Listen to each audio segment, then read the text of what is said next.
কমিটির পক্ষ থেকে প্লেয়ারদের ফুল দিয়ে সংবর্ধনা জানাচ্ছে। জিনিসটা দেখতে খুবই সুন্দর এবং ইউনিক জিনিস দেখতে আসলেই ভালো। হ্যালো, আসসালামু আলাইকুম গাইস, কেমন আছেন সবাই? আশা করি সবাই ভালো আছেন।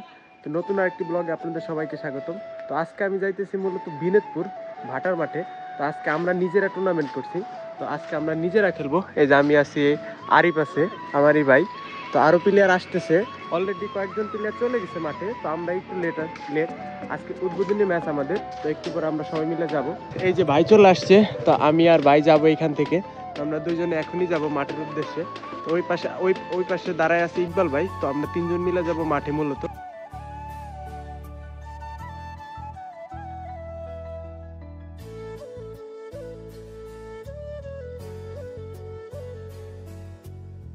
এখন আমি যাইতেছি ইকবাল বাইকের বাসার সামনে, ওইখান থেকে ইকবাল বাইক নেবো। তারপরে আমরা সবাই মিলে তিনজন মিলে যাব মাঠে। আর আমাদের বাকি প্লেয়ার অলরেডি মাঠে চলে গেছে। খেলা একটু পরে শুরু হবে, কারণ উদ্বোধনী ম্যাচ তো আমাদের মাঠে একটু তাড়াতাড়ি উপস্থিত থাকা লাগবে। তো এই জন্য আমরা সবাই মিলে তাড়াতাড়ি বের হয়েছি বাসার থেকে। তারপরে একটু লেট হয়েছে। তো গাইস সরাসরি মাঠে যায় দেখো। তো ফাইনালি গাইস মাঠে আমরা চলে আসছি। তো এইটা হলো মাঠ মূলত। মাঠটা উপর থেকে দেখতে অনেক সুন্দর লাগতেছে, আয়োজনটাও খুব সুন্দর করছে। চারপাশে সবুজ ঘাস। একটু পরে ওই যে ভিতরে যায় পিচ দেখাবো আপনাদের। তো এই যে ইকবাল ভাই সামনে আছে। তো গাইস মাঠে আমরা চলে আসছি, একটু পরে খেলা শুরু হবে। আমাদের প্লেয়ার এখনো ফুলফিল সবাই আসে নাই, তো আসতেছে। তো এখন আপনাদের পিচটা দেখাবো। পিচটা খুবই সুন্দর হয়েছে। এই পিচটা অনেক পরিশ্রম করার পর এত সুন্দর পিচ করছে ভাইরা। তো এই যে সিজুল ভাই আছে, এই যে আরেক ভাই আছে, এদের জন্যই মূলত এই পিচটা সুন্দর হয়েছে। তো এই হলো পিচের অবস্থা।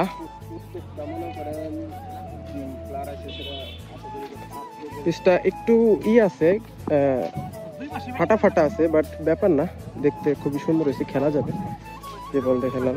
আর এটা লো অপোনেন্ট প্লেয়াররা, এই ভাইরা খেলা, এই ভাইদের সাথে মূলত খেলা। আমাদের ম্যান এখনো সবাই আসে নাই, আস্তে আস্তে আসতেছে। এই পাশে আছে কিছু, আর উপরে আছে কিছু, আর বাকিগুলো আসতেছে এখনো। আর এটা হলো আমাদের প্লেয়ার, এরা মূলত আমাদের টিমে খেলবে। সবাই ডিসকাশন করতেছিল, আর আমি এই পাশে প্লেয়ার লিস্ট বানাইতেছিলাম আমাদের টিমে কে কে খেলবে। প্লেয়ার লিস্ট বানানোর পর আমি ডিসকাশন করতেছিলাম যে আমাদের যে প্লেয়ারগুলো আসছিল না তাদেরকে ফোন দিয়ে। দুই টিমের প্লেয়ার চলে আসছে। এটা হলো অপোনেন্ট প্লেয়ার আমাদের, এদের সাথে খেলা। আর এটা হলো আমাদের প্লেয়ার, আমাদের সবাই এখনো আসে নাই। আর এটা হলো কমিটি, এরা মূলত টিম চালাচ্ছে। তো সুন্দর একটা আয়োজন করছে। এখন উদ্বোধনী ম্যাচের শুরু করতেছে, মনে হয় ফুলের মাধ্যমে সবাইকে সংবর্ধনা দিয়ে তারপরে স্টার্ট করবে। প্রয়োজন নাই আমাদের থেকে যে সার্বিক, আপনারা আপনাদের দিক থেকে যদি আমাদেরকে সার্বিকভাবে সহযোগিতা করেন, আপনাদের সহযোগিতা পেলে আমরা খেলাটাকে সুন্দরভাবে সমাপ্ত করতে পারবো। এই জন্য প্রথমে আপনাদের সহযোগিতা কামনা করি।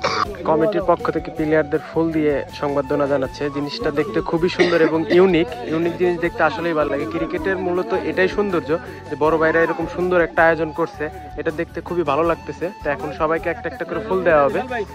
তো এটা মূলত খেলার একটা সুন্দর, খুবই ভালো একটা দিক। সবাইকে একটা করে ফুল দেওয়া হইতেছে। খুবই সুন্দর একটা আয়োজন, খুবই সুন্দর একটা সিস্টেম। এই যে আমি পাইছি এটা ফুল, এই যে সোহাগ ভাই পাইছে, সুব্রত ভাই পাইছে, সবাই একটা একটা করে ফুল পাইতেছে। খুবই সুন্দর লাগলো জিনিসটা দেখে। তার মানে আমরা একটা ভালো ইচ্ছা করতে হবে, যাতে বলার গিয়ে আমরা চাপ কম পড়ে এরকম এক্সপেক্ট। আর ওদের বলার শট আছে, আমাদের তো ওই থেকে ওটাও আমাদের না, আমরা হচ্ছে ওদের বলার শট আছে। নতুন পিচের খেলা, ছয় বলটা একটু দেখে নিন, তারা ব্যাটিং দিচ্ছে 15 ওভার খেলা, অনেক ওভার বুঝছেন। তো ফাইনালি গাইস খেলাটাও শুরু হয়ে গেল। তো আমাদের ওপেনিং যাই আমি আর সোহাগ ভাই। তো আমার স্টার্টটা বেশি একটা ভালো হয় নাই, আমি 0 রান করে প্যাভিলিয়নে চলে আসি। তারপরে ম্যাচের হাল ধরে সুব্রত ভাই এবং সোহাগ ভাই, তারা দুজনেই খুব ভালো খেলে এই টুর্নামেন্টে। এবং এই মাঠে কিছু নিয়মকানুন ছিল। নিয়মকানুনটা হলো, পিছনে যে বাউন্ডারি, পিছনে কোনো বাউন্ডারি নাই, এখানে গেলে পারি অটো এক। আর আমাদের ব্যাটসম্যানগুলো সবগুলো পিছনেই মারতেছিল, কারণ অপোনেন্ট বলাররা ছিল খুবই ভালো, তারা খুব জোরে জোরে বল করতেছিল। এই জন্য আমাদের ব্যাটসম্যান সামনে খেলতে পারতেছিল না, তারা সবসময় পিছনে খেলতেছিল। পিছনে যদি আমাদের বাউন্ডারি থাকতো তাহলে হয়তো আমাদের রান অনেক বেশি হইতো। তো অবশেষে আমরা 15 ওভারে আমরা মোট রান করি 140 রান এবং টার্গেট হয় 141 রান। গাইস লাস্ট ওভারে খেলা চলতেছে। ব্যাটিং আছে ফিরোজ, বোলিং রকি। দেখা যাক ফিরোজ কি করে। ওই শট ফিরোজের, 4 সম্ভাবনা, ভালো ফিল্ডিং রঞ্জনের। শট আছে,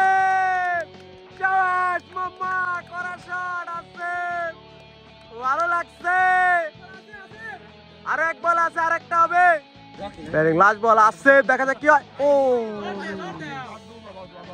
ইনিংসের খেলা শেষ, তো আমাদের ব্যাটিং মোটামুটি হয়েছে। 15 ওভারে 141 রান টার্গেট।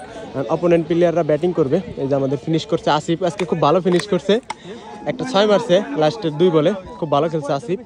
তো গাইস এখন আমরা ফিল্ডিং নামবো, আল্লাহ ভরসা, ইনশাআল্লাহ জেতার চেষ্টা করব। অনেক সিরিয়াস একটা ম্যাচ, ইনশাআল্লাহ ভালো খেললে আমরা জিতবো, ইনশাআল্লাহ ভালোটা ট্রাই করবো।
অবশেষে গাইস ম্যাচটা আমরা হারিয়ে গেছি, খুব কষ্ট লাগতেছে। এই জন্য আমরা 15 ওভারে 142 করছিলাম, তারা লাস্ট ওভারে যা জিতছে, লাস্ট ওভারের আগের ওভারটা বেশি ভালো হয় না, এই জন্য ম্যাচটা আমরা হেরে গেছি। তো তারা জিতছে, তারা উল্লাস করতেছে, জিতার বাসায় যাওয়ার প্রস্তুতি নিতেছে, তারা খুব খুশি।